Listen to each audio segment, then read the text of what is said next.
Welcome and Getting Connected with Byot. I'm Alana. And I'm Jack. We're here to go over with you the Bring Your Own Technology initiative of the Williamson County School System. In these segments, we're going to talk about some of the great things that are going to happen and also some common misconceptions associated with this strategy to get our students involved in the 21st century learning. We're going to go out to Chase, who's at Grassland Middle School, to talk with Stephanie Craig, a tech coach for Williamson County Schools, who's going to discuss some of the common misconceptions of the Byot program. Thanks, guys. I'm Chase here at Grassland Middle School to talk with Ms. Craig, a tech coach for the Williamson County Schools, to talk about some of the misconceptions of the Byot program. How you doing, Ms. Craig? Good, thanks. How are you? What are some of the questions you've been receiving about the Byot program? Well, one question we've been asked before is, will students be using the devices in the classroom 100% of the time? And the answer is, we don't know. They may or they might not. There might be a time when the teacher says, everyone put your devices in the top right-hand corner of your desk upside down because right now we're not using our devices. And that's okay, because we want Byot to be focused about learning targets and helping the students master the skills and not just using technology for the sake of technology. What are some of the things parents need to know about purchasing a device for their student?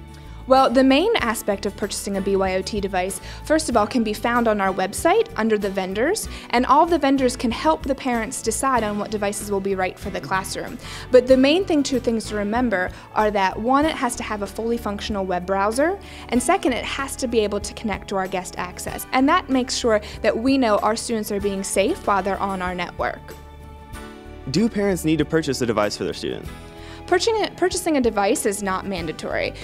Students who don't have devices are not going to be at a disadvantage. Schools right now are in the process of having devices ready for students who don't have those devices to either check out or use throughout the school day. And also, the teacher can take advantage of all of the classroom resources she has, like her desktop computers, or even using group work so that students with the devices are working with students who don't have devices.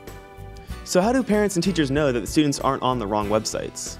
Well, first of all, because the students have to access through the guest network, all of the sites that shouldn't be used during school, like social networking, are blocked under our filter. And also, teachers will be able to see on their devices if the student is connected to Wi-Fi or if they're connected to a data plan by seeing the 3G or the 4G in the corner. And so by seeing that they're on the Wi-Fi and connected to the guest access, they know that they're protected. All right, and are parents responsible for providing their student with a new technology every single year? No, the parents won't need to purchase a new device every year because, as we remember, the only two things that a Byot device has to have is a fully functional web browser and being able to connect to the guest access through Wi-Fi. So as long as those two things are updated and maintained, a new device does not have to be purchased. As well as each class does not need to have a different device. Because Byot is optional, the student's never going to be required to purchase a specific device for a class. So who is responsible for these devices while they're at school?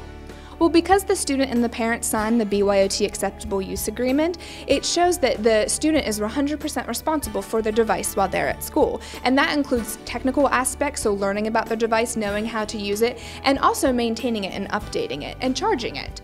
Also, at some of the schools, we're going to have a student help desk where if they need some help with their device, maybe learn a new software or something that needs updated, they can take advantage of the student-led help desks at the schools. Well, thank you so much for your time talking to us about the Byot program and some of the misconceptions about it. You're welcome. And we'll throw it back to you guys at the studio. Thank you, Chase. That was an interesting look at some of the misconceptions of the Byot program.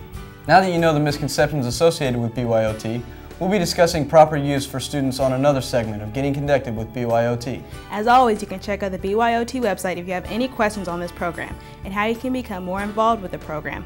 We'll see you next time. I'm Jack. And I'm Alana, and this has been Getting Connected with Byot.